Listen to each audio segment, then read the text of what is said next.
Hello and welcome back, Hunters, to a new Solo Leveling Arise video.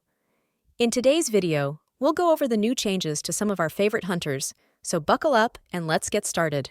But first, be sure to use this code for some free rewards, as it expires very soon. First up, we have Choi. His advancement tier 2 now increases the attack by 10% instead of 8, making him slightly hotter. Deal more damage, and his advancement tier 5 grants him more power gauge acquisition rate while tagged out. Next up, we have Lim Tae-Gyu. I have no idea if I said that correctly, but anyway, his passive now deals more damage, and is now applied when using the shoot and maneuver skill. Now for the guy I dislike the most in the manhwa, Hwang Dongsoo. His advancement tier 3 now grants the madness effect when using the urge to kill, or the greed scavenger, instead of just being applied when the greed scavenger is used. For those of you who don't know, the madness effect increases his defense and defense penetration by 4%, stacking up to 3 times. And for the greatest chauffeur of all time, Jinchul, he got tons of buffs. The devs are trying to make him relevant.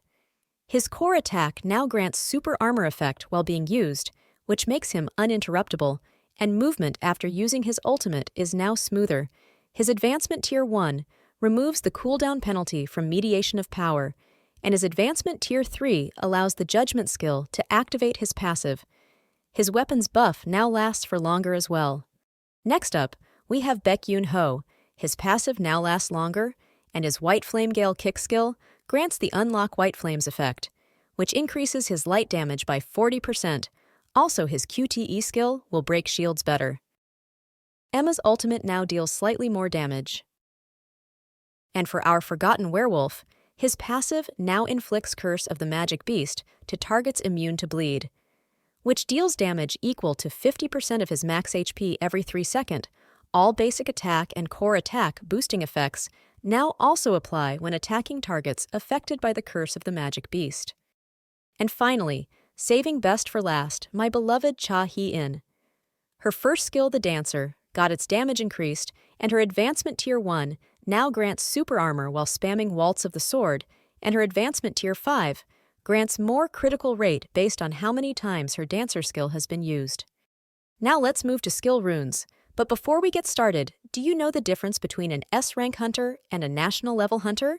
National level hunters subscribe to my channel, so go right ahead and do the same to become a national level hunter. For the first rune, Internal Wounds, skill damage almost doubled.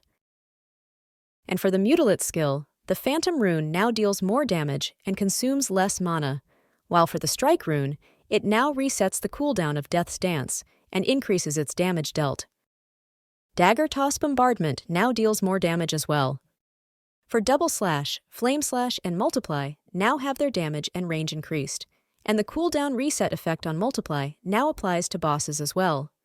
For Vertical Arts, the Sequent Explosions, Reap, and Gale skills all got their damage increased, and the gathering range for Gale also got increased. And for Multi-Strike, Rush, Illusion, and Pummel all received a similar buff, having their damage increased. Finally, for the Commander's Touch, the damage of Finisher and Liberation went up as well. And that's all for this video. If you've made it this far, you're awesome. Please leave a like and subscribe for more Solo Leveling Arise content, or I hope Vulcan drops on your face. Until next time, stay safe, hunters.